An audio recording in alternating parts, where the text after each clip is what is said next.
Hey everybody, Vivian here with a tutorial for really reasonable ribbon. I just wanted to share with you some card projects I've done using really reasonable ribbon fibers and the pretty effects you can achieve by burning your fibers. So these are all really reasonable ribbon. That was organza, and these are some of the metallic strings that get really funky when you burn the edges. The cut edges. And this is the card I made for today's project. I used some dyes, new dyes from Sizzix. They're Thinlit dyes. And these are, this is the cluster of fibers that are wrapped all around a beautiful vintage looking key. So it's going to be a grungy love card today. And I'm going to show you start to finish and share with you how to achieve the grungy effects that I share in this card project. So let me start by sharing with you some of the elements. This is a die cut, it says love, and it comes from a Thinlit die set from Sizzix called Love, Hearts, and Border. So that little heart comes from the same set. And this is from another Thinlit die set from Sizzix called Doily and Doily Border. So I wrinkled my background paper, and I'm just covering the edges with some chalk ink from Prima and just rubbing it over the ridges that were created from the wrinkling. I've been wrinkling my papers quite a bit as of late. You might have seen me do it in a previous video, but I picked up this little nifty trick to straighten out your papers once you've distressed them, just rubbing them between your palms and the edge of your work surface to flatten it out again and make it easily adherable to your card front or whatever project you're working on. And this happens to be a piece of patterned paper from SEI that I received in my March Scraps of Darkness kit.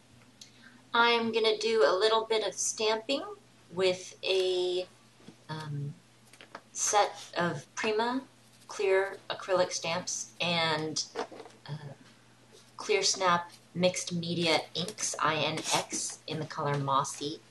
I also have another element that I want to add to my card project, just a strip of this beautiful green paper that's also from SEI in conjunction with this beautiful twiggy edger punch that I pick up quite a bit these days.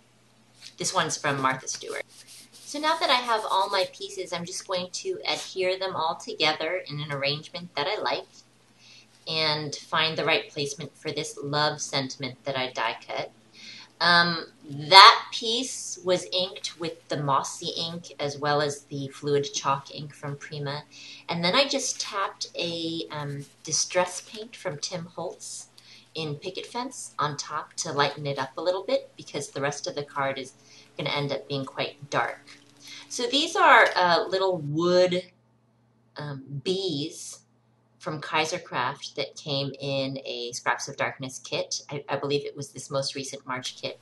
And I just inked the top with Inka Gold product from Viva Decor. It's actually not ink, it's a very thick pigmented paste. So it has a really nice shine, and I just rubbed that on top with my fingers. I put some Ink Essentials Glue and Seal from Ranger on my fingers and just rubbed it into all of these surfaces where they met, all the different elements where they met on the card front to get them to really stick down very well.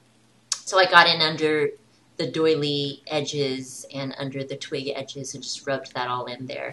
And then I'm going to hot glue these beautiful bees onto my card project for some more interesting texture and dimension. I picked up this wonderful distressing technique from Stephanie Ackerman when I took a workshop that she offered at my LSS recently.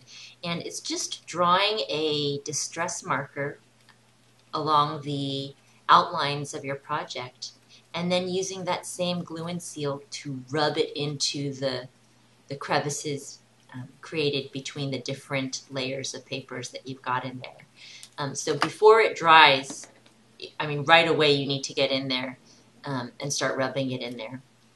And what I discovered with this card was that doily shape, which I cut out of watercolor paper, really absorbed that distress marker very quickly. So you needed to get in there very quickly and work in the pigment with the glue and seal into the little nooks and crannies. For the real tight nooks and crannies created from those bees, I actually went in there with a paintbrush and the glue and seal to get that pigment into the little crevices. So with these really grungy projects, I oftentimes like to incorporate something really pure and clean and light. Here I'm using the white seam binding from the Really Reasonable Ribbon Shop, and distressing it up just a little bit. I want to keep it white by misting it with some water and scrunching it up really tight, and then holding it down with something so I don't burn my fingers, and setting my heat tool on it. Not a blow dryer, but a craft heat tool, and very intentionally slightly burning the corners. I honestly reach for this seam binding constantly in a variety of different paper crafted projects. It's really versatile. You can mist it up into a color that, see how it's burning a little bit, into a color that coordinates with your project if you so choose, so you can customize it. I think white fibers are always really, really practical. And these take media such as mists and things like gelatos, and rub those into there. It takes the media really well.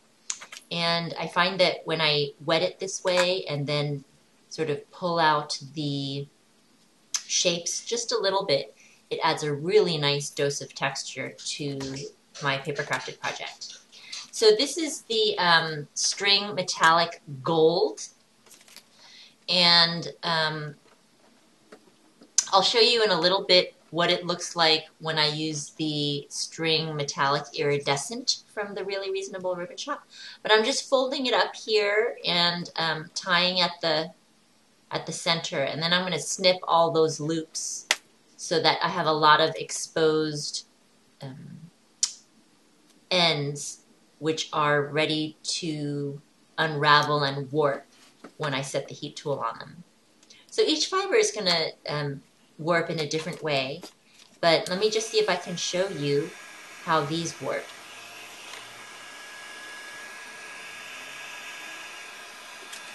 See how that happens? Pretty cool. This string metallic gold that you just saw doesn't warp in the same way as this string metallic iridescent, but I love how the outer weaving sort of unravels on this one and gets very girly grunge. The metallic string gets more snaky. So I bound up that bunch of metallic string gold along with the seam binding to create some really funky textures. I'm also going to hot glue this beautiful key. This, I believe, is from the Prima engraver collection. I'm going to stick that key in there. And let me just show you what that looks like at this point. Funky.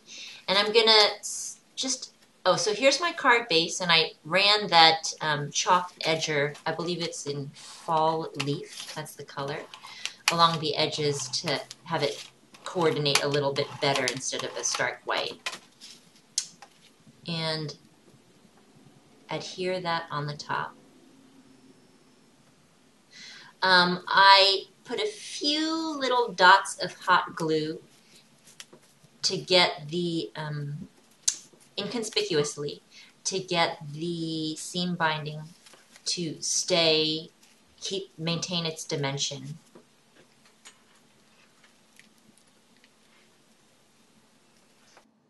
And then as an afterthought, I said, what the heck, let me add in the string metallic iridescent as well. And then I put a few little pink pearl, self-adhesive pearls And here's the final card project. So I hope you enjoyed.